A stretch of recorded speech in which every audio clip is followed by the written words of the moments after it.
Next thing you know, he called the jailers to come in. They didn't hear our conversation, but the write-up alleges I was yelling. And next thing you know, they're writing me up because I wouldn't talk because I didn't know what to say. I don't disrespect them. Very good. Disrespected. And I guess there's no incident report to be tendered. I can if you're not going to object. Again, we're going down a side trail here. Obviously, jail is what it is. Anything else? No. Anything else? Nothing to say, Judge. Right. The issue on bond is dealt out clearly under Article 17.15 of the Texas Code of Criminal Procedure. The rules for setting amount of bond shall be sufficient to give reasonable assurance that the undertaking will be complied with, that is, appearance in court.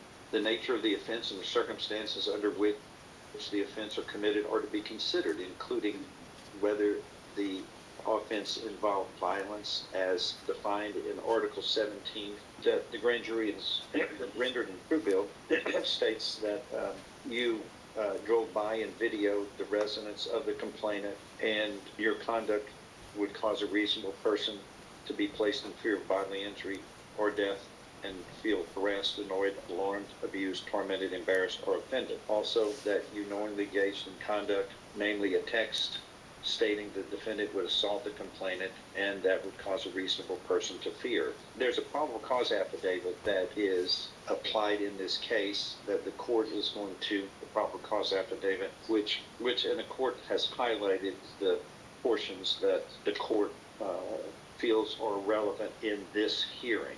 That on August 8th, 2023, the complainant receives a text message from the defendant that he knew where she lived and has homies that live 2 doors down who are watching her.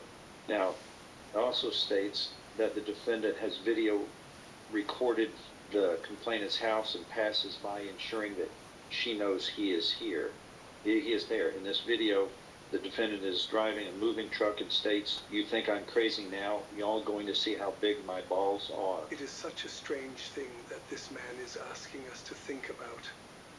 Perhaps she was mistaken when she said that he had a couple of his homies down the street. If you keep my kids from me, you put yourself between me and my kids. I'm going to stomp your face in, homie. Watch. Now, this video, do you have a copy of that? Yes. Okay. Probable cause affidavit certainly is more than concerning. It's very threatening.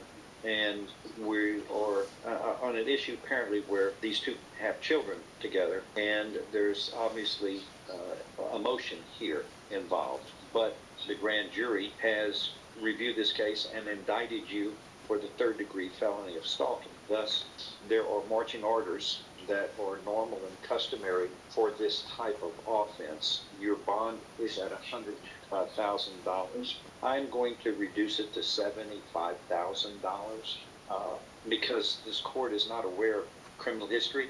There's been arrests, but no convictions. Convictions are what are the key here.